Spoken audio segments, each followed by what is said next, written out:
So hanggang sa mga oras na ito, nagpapatuloy ang unang araw ng confirmation of charges hearing para sa kasong Crimes Against Humanity laban kay dating Pangulong Rodrigo Duterte, ang unang Asian leader na sumailalim sa pre-trial proceedings sa kasaysayan ng ICC.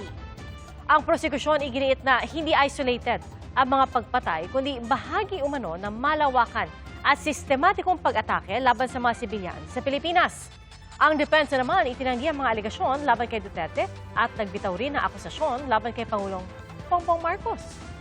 Saksi si Marie Zumal. The International Criminal Court is now in session.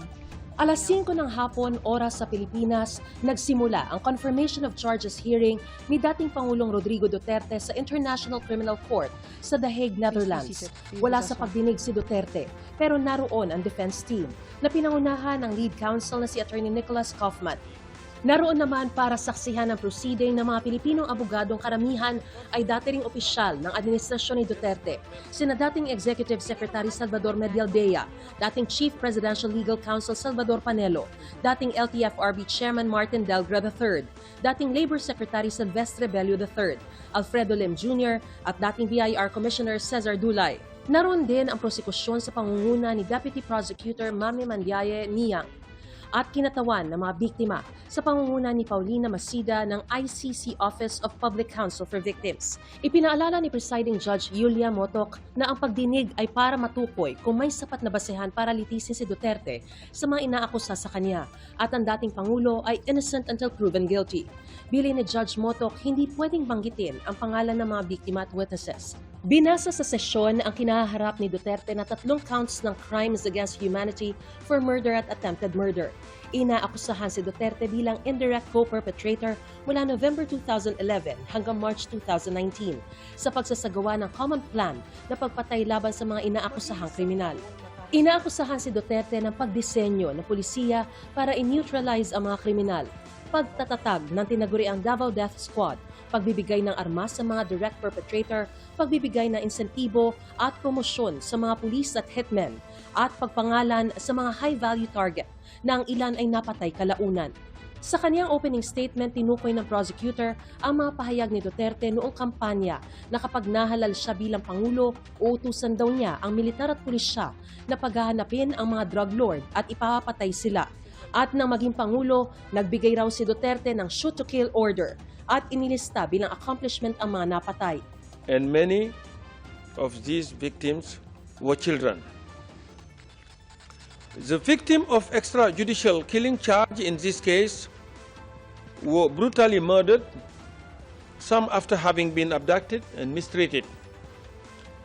Unlike Mr. Duterte, who is represented by his counsel here today, they were deprived of any form of due process. Their suffering was met not merely with Mr. Duterte's indifference, but with his mocking. Git ng ICC Deputy Prosecutor, hindi masasabing isolated ang mga pagpatay. The 78 murders and attempted murders that Mr. Duterte is charged with in this case were not random. These were not random crimes. Nor was they spontaneous or happened in isolation. Rather, the evidence demonstrates that they were part of a widespread and systematic attack directed against the civilian population of the Philippines. Sa ngalan naman ng halos 500 biktimang otorisadong makilahok sa kaso, nagsalita si Attorney Joel Butuyan. Binanggit niya ang labis na pagkadismaya ng mga biktima sa hindi pagharap sa korte ni Duterte. Aniya, ang makita si Duterte habang binabasahan ng sakdal ay malaking bahagi sana ng pagkamit nila ng hustisya. Binanggit din ni Butuyan na ang mga opisyal na Pilipinas sa tinukoy niyang gatekeepers of justice ang mismo nagsabing hindi uusad kung sa Pilipinas kakasuhan si Duterte. No less than former Philippine Justice Secretary Crispin Remulla admitted just a few months ago that the door to domestic justice is permanently closed for victims of the Duterte extrajudicial killings. Remulla declared, and we quote, "It is difficult to prove the case here and build up the case because those who need to speak are involved in the crime. There's nothing not even a police report. You don't have a scene of the crime, you don't have ballistics, you don't have DNA. Remulla further declared, and I quote, "Everything that could be erased was erased so that the cases would not push through. That is why this has reached the ICC." Sabi pa ni Butuyan, kahit isang taon nang nakakulong si Duterte sa ICC, walang nakakamit na kapayapaan ang mga kaanak ng mga biktima ng EJK. At marami pa rin ang natatakot magsalita dahil sa tinawag niya mga Duterte clone o mini Duterte na umano'y sangkot sa panghaharas at pananakot sa mga biktima at kanilang mga pamilya.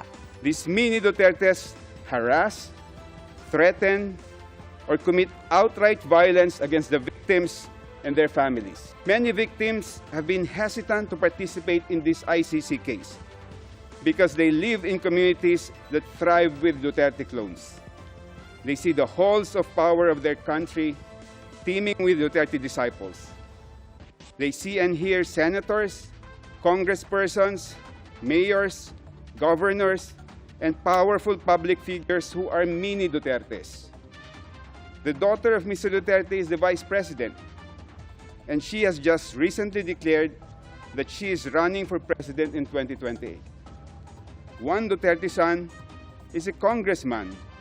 Another is the Davao City mayor, and his grandchildren occupy positions of power.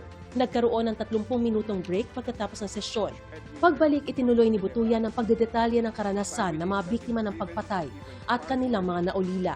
Ikinagulat pa raw ng mga kaanak na sa mga opisyal na record, sa halip na tama ng bala ang cause of death, mga gawa-gawa o manong rason ang inilagay gaya ng pneumonia, sepsis at iba pa. Sabi ni Butuyan, nararapat lang na ma-confirm ang mga asunto laban kay Duterte at matuloy sa paglilitis para mailabas kung ano ang totoong nangyari sa panahon ng madugong drug war. Ang mga akusasyon laban kay Duterte itinanggi ni Kaufman. Inilatag din niya kung paano raw napunta sa ICC si Duterte. Una niyang binanggit ang media sa Pilipinas na ginamit daw ang matalas na pananalita ng dating Pangulo para makagawa ng mga nakabibiglang headlines na siyang hinahanap umano ng kanilang readers. Ito raw ang dahilan kung bakit naging target si Duterte ng civil society na pinupondohan umano ng mga tycoon. Hanggang makaabot ito sa mga academics sa ibang bansa na inaayos ang kanilang research at naglalabas ng mga artikulo tungkol sa umano'y malawakang pag-atake sa Pilipinas. It starts with the media, controlled by the powerful and the politically influential. With a sensational headline and a twisted editorial slant, the moguls sell their papers while promoting the partisan agenda of their backers in power. Pinaalala ni Kaufman na ebidensya at hindi rhetoric ang magpapasya sa kasong ito. This is a court of law which decides matters on the basis of evidence, not on the basis of political demagoguery, and not on the basis of a desire to effect regime change despite the democratic will. And certainly not on the basis of statements made by Ombudsman Jesus Crispin Remulla. Binanggit din ni Kaufman na meron daw silang ebidensya na magpapatunay na walang kasalanan si Duterte.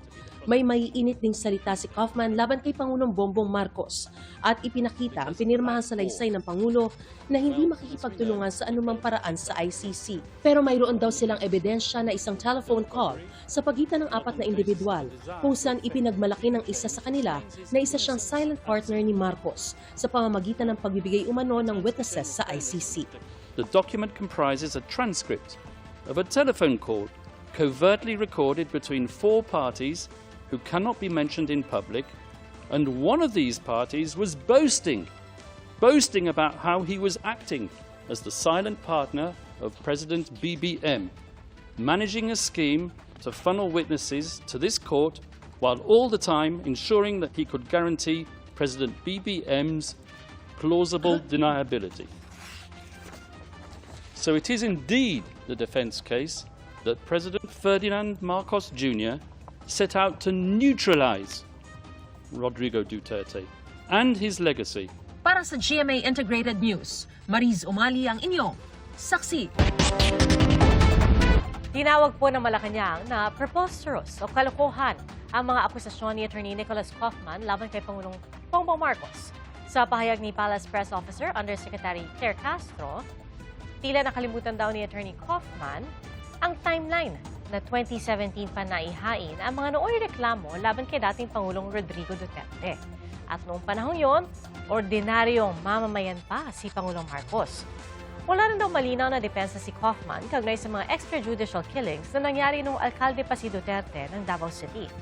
At dagdag ni Castro, dapat matutunan muna ni Kaufman ang facts of the case bago pagtuunan ang political rhetoric.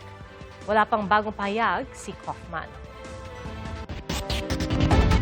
At ngayon po mga kapuso, makibalita tayo live mula sa The Hague, Netherlands, kung saan katatapos lang ng unang araw ng confirmation of charges hearing ni dating Pangulong Rodrigo Duterte.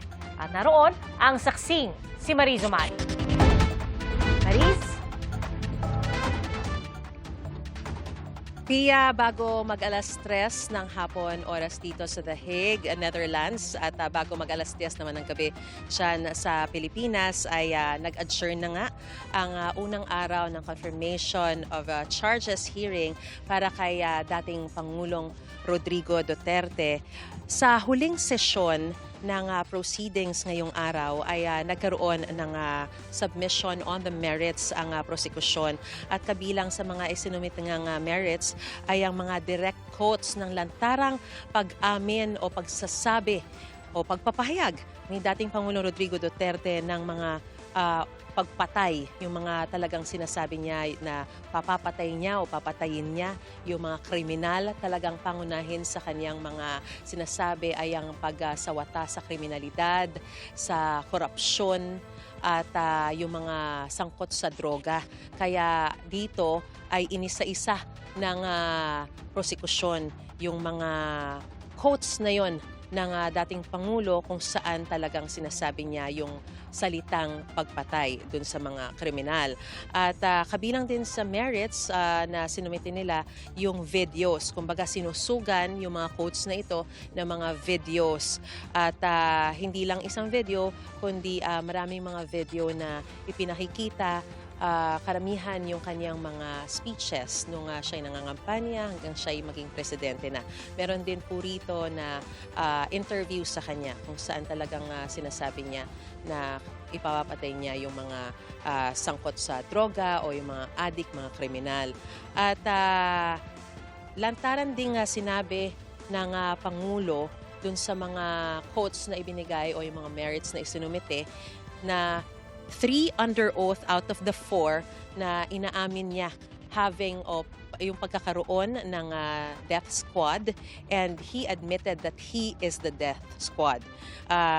May mga pagkakataon pa raw na si Duterte mismo ay nagbibigay ng mga pangalan ng mga tatargetin, and kinakailangan daw talaga yung approval ng dating Pangulo bago mangyari yung pagpatay. Katunayan, may quote din na sinabi dun sa mga ilan sa mga in-interview o yung mga witnesses na ang sinasabi, you cannot just kill anyone in Davao City without Duterte's approval. Tapos may mga sinabi rin na reward money, as in sinabi na every kill, first reward money is 10,000 per kill. So in addition to paying rewards, Mr. Duterte also paid DDS, hindi lang yung mga police, kundi even ghost employees, may mga ganun na sinasabi. Tapos meron ding instance na sa isang video pinakita si dating Pangulong Rodrigo Duterte na pinanunood niya yung actual na CCTV kung saan pinakita doon sa CCTV na capture yung pagpatay ng 3 hitman sa 3 mga biktima, at kumbaga in broad daylight daw yan sa isang market. Pero kahit na sinasabi ng dating Pangulo or he is portraying himself as tough on crime, yung mga pagkakataon daw na katulad nito, wala naman nangyari doon sa mga hitman kahit na malinaw sa ebidensya na talagang pinatay nila yung mga biktima, dahil ang sinasabi rito ng prosekusyon, he was the perpetrator of the crime. Kaya talagang yung mga bagay na katulad nung mga insidenteng yon, hindi na mananagot yung mga salarin. Katunayan, walang takot daw na nagagawa ng mga hitman na ito yung krimen dahil nga authorized daw di umano ng dating Pangulo. At meron ding pinakita na video kung saan tinanong daw si dating actually napanood natin yung video na yun na tinanong si dating Pangulong Rodrigo Duterte na totoo bang 700 yung pinatay niya. Sabi niya, mukhang nagkamali kayo sa numero, nagkulang dahil hindi lang 700 kundi 1,700. So, malinaw daw na hindi yon hyperbole kundi yun yung katotohanan. Ang huling bahagi nung submission on merits para sa araw na ito ay ang 4-minute video na kumbaga compilation na ng lahat ng mga pahayag ng dating Pangulo kung saan lantaran niya ang sinasabi yung mga pagpatay na ito. Kaya malinaw daw na according to the prosecution, and let me quote, he said it, he did it, that's who he is, he ran for presidency, he was elected, he murdered thousands of people. So, dyan muna nagtatapos yung submission of merits kasi meron na lamang 5 minuto na natitira bago mag-alas 3. And strictly, alas 3 ay mag-a-adjourn na yung proceeding. Kaya yung next presentation daw ng submission on merits ng prosecution ay magpapatuloy na bukas. Pia? Alright, Maris, bukas ba? Ganon din ang inaasahan natin. 1 oras na presentation or submission of merits, tapos magkakaroon ng break, tapos 1 oras resume. Ganon din ba kahaba yung araw ng ICC judges at syempre ng prosecution defense, pati na ng common representatives ng victims? Yes, Pia, ganyan din ang aasahan natin bukas, no? Dahil nga kabilang sa mga adjustments na ginawa ng pre-trial Chamber 1 ng International Criminal Court ay magkaroon lang ng 1 hour na session, tapos magbe-break, tapos another hour, magbe-break, and then another hour. So, kabuuan na 3 hours lang yan per day yung buong proceeding, at sa gitna ng bawat 1 oras ay may break. Dahil nga inaasahan nung una na dadalo dito si dating Pangulong Rodrigo Duterte, at kapag mangyari yon, dahil nga sinasabi niya na he's already old, frail, and tired, ito yung ilan sa mga adjustments na ginawa para hindi naman siya masyadong mahirapan at hindi matagal na nakaupo or hindi masyadong matagal na nakikinig dun sa sesyon.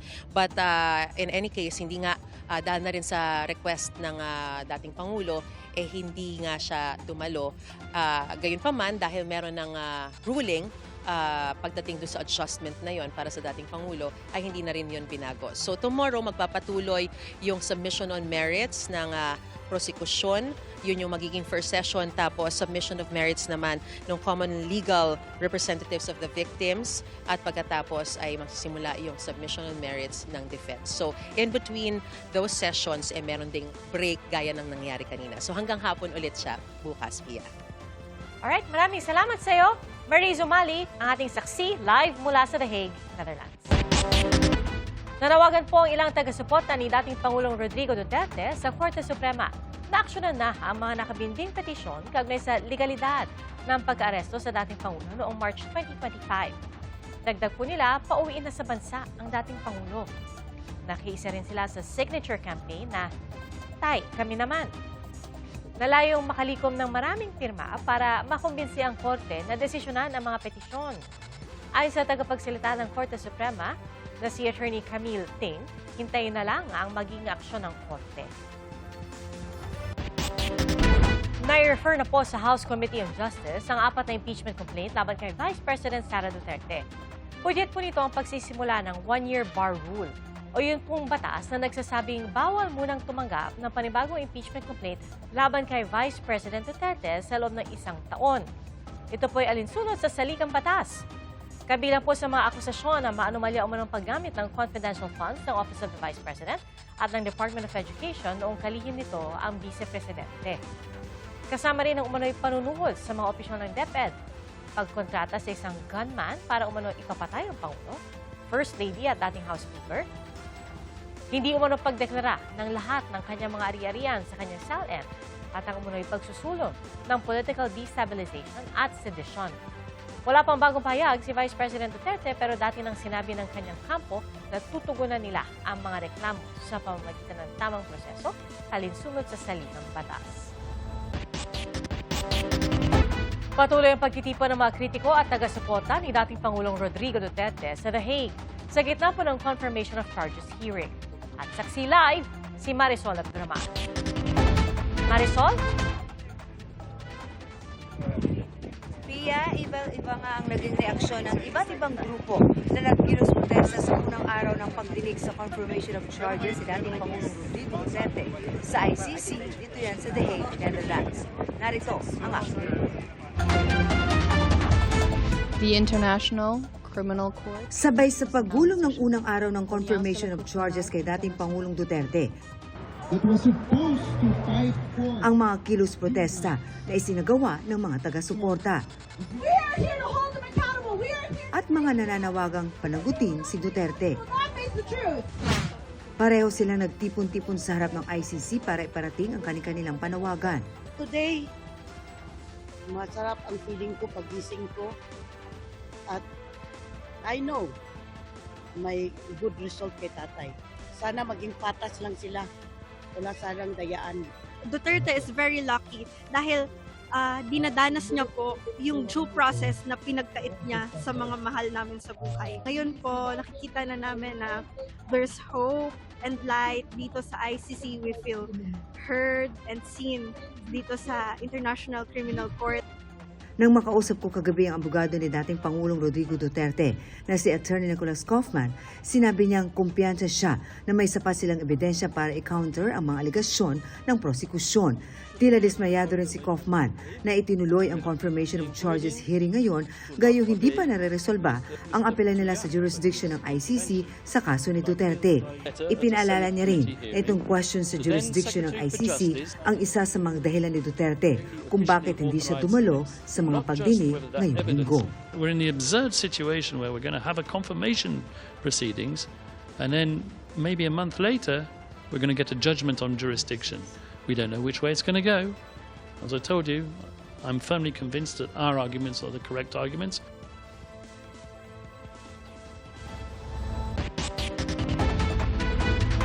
Tapos na ang pagdinig pero ang mga taga-suporta ng dating Pangulo ay nananatili pa rin dito sa ICC. At sa paniwala natin, sa impormasyon natin nakuha, Pia, tuloy-tuloy raw ang kanilang pagpunta rito bilang pagpapakita ng suporta sa dating Pangulo. Siyempre, gayon din ang mga kontra naman dito na tuloy-tuloy rin ang magiging pagkilos habang isinasagawa ang hearing.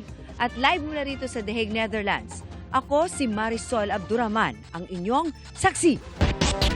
Nagtipon din ang mga kaanak ng mga namatay sa mga extrajudicial killing para saksihan ang confirmation of charges hearing ni dating Pangulong Rodrigo Duterte. Malayo man sa The Hague, buhay pa rin para sa kanila ang pag-asang makakamit ang hustisya para sa mga kaanak. Saksi si Rafi Tima.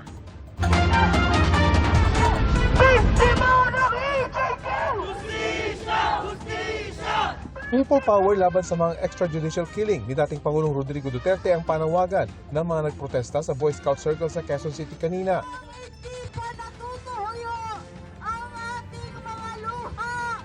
Giit ng Grupo Akbayan at Simbahan at Komunidad laban sa katiwalian, babantayan nila ang pag-usad ng kaso ng dating Pangulo sa International Criminal Court. Dapat daw makonvict ang anilay utak ng mga pagpatay at pagbayari ng dating Pangulo sa kanyang mga krimen. Nagtipon-tipon din sa Maynila ang mga kaanak ng mga AJK victim bilang bahagi ng program Paghilom. Si Maria namatayan ng 2 anak noong 2016, unang bugso ng drug war. Habang nakaburo lang bunso, dinampot at pinatay naman daw ang panganay niyang anak. Masakit po yung ginawa sa amin ni Pangulong Duterte dahil binuto po namin siya. Bakit ginanon niya yung mga pamilya namin, pinatay niya. Dapat kinulong niya na lang, hindi niya na pinatay. Ang anak naman ni Nanette Castillo, binaril ng riding in tandem sa Tondo noong 2017. Sa tagal po ng panahon, hindi po kami maiinip dahil ito na po, mag-umpisa na po yung pag-asa para sa hustisya. Ang alaala ng mga namatay sa EJK ang layong panatilihing buhay ng Paghilom Mobile Museum. Tampok ang iba't ibang alaala ng mga EJK victim tulad ng mga larawan, diorama, damit ng isa sa mga namatay at mga death certificate. Nauna nang dinala ang Mobile Museum sa Senado at Kamara at ngayon nasa isang universidad sa Maynila. Makatutulong daw ito para maunawaan ng mga kabataan ang issue. It helps preserve memory and history, a call for an assurance that never again of such thing should be allowed to take place. Sa mga anak mo, hanggat nandito ako, magkakaroon ka ng hustisya. Titindig ako para sa iyo. Huwag ka mag-alala sa mga bata. Ang pagsisimula ng confirmation of charges hearing, palakpakan ng isinalubong ng mga kaanak ng mga EJK victims sa kanilang group watch sa Quezon City. Nagpalakpakan din sila nang magsalita si Atty. Joel Butuyan na isa sa mga common legal representative ng mga biktima. Nakasabit sa loob ng venue ang mga litrato ng mga biktima. Paalala kung sino-sino ang mga biktima na hindi na maibabalik pa.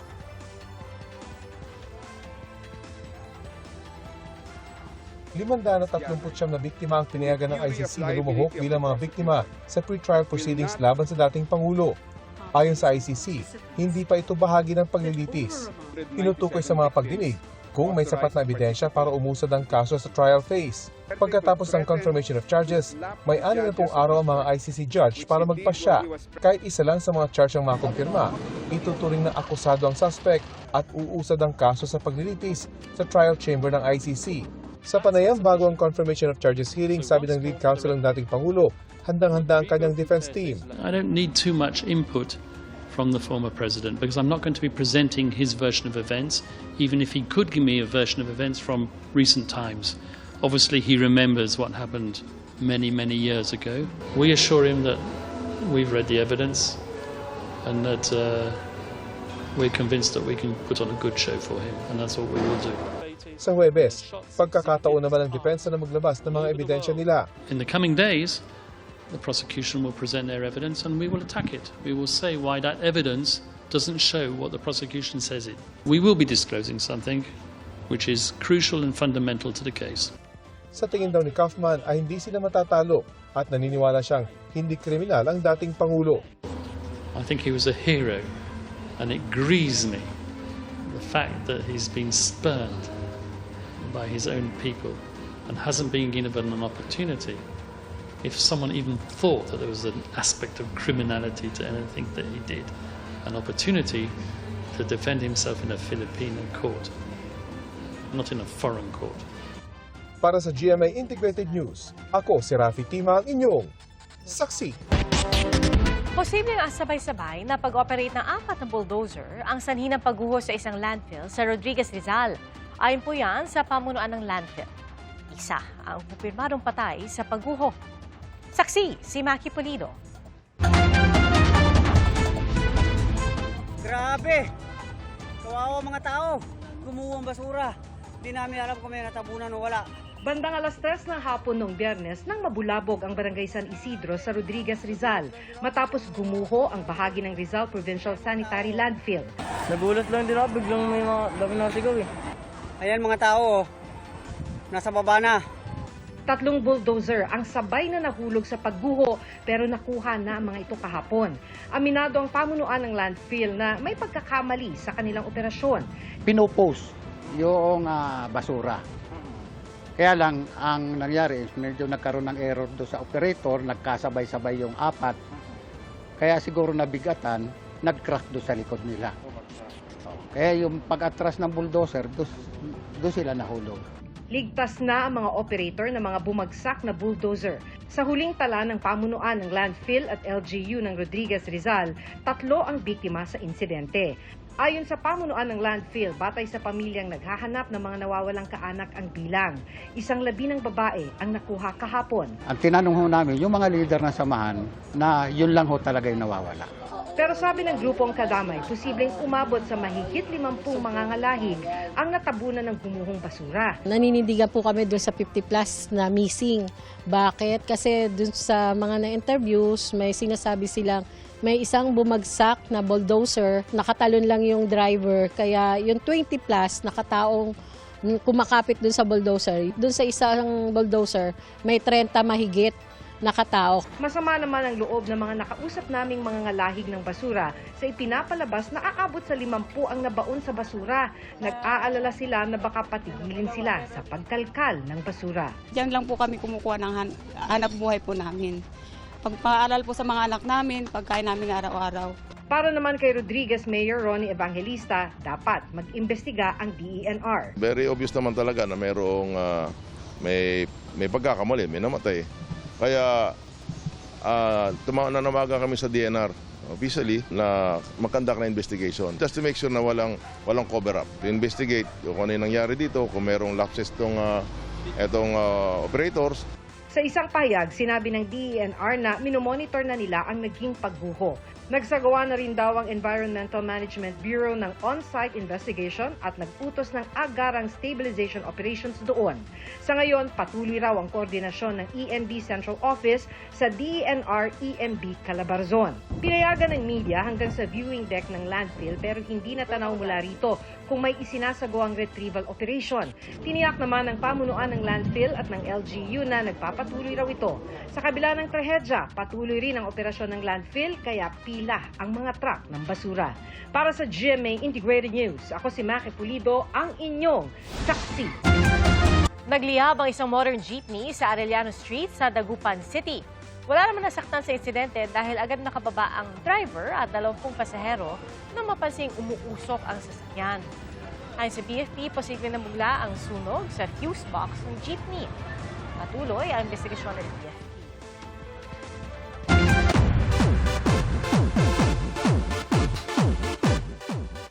Certified fanboy ang anak ni Marian Rivera at Dingdong Dantes na si Sixto na makilala ang iniidolong si Michael V. At sina Shira Diaz at E.A. Guzman naman may kwelang entry sa Kikay Trend. Ating saksihan. In a world full of bebots,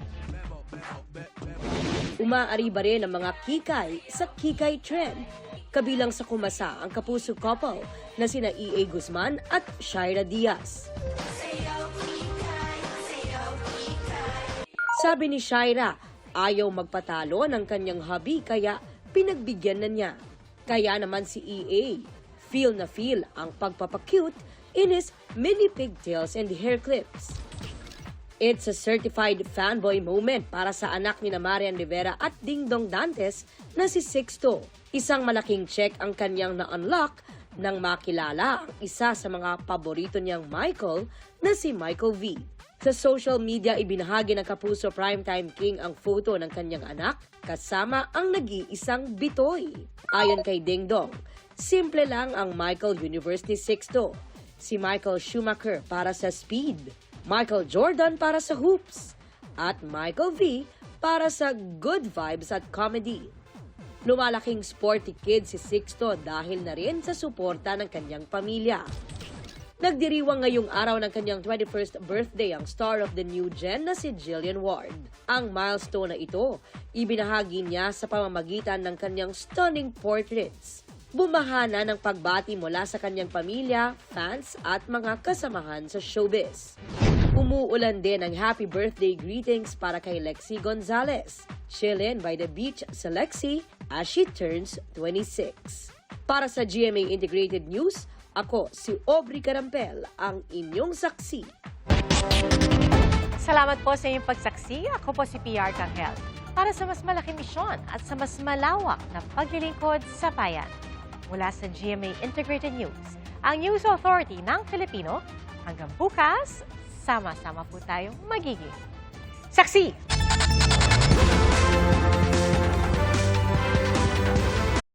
Mga kapuso, maging una sa saksi. Mag-subscribe sa GMA Integrated News sa YouTube para sa iba't ibang balita.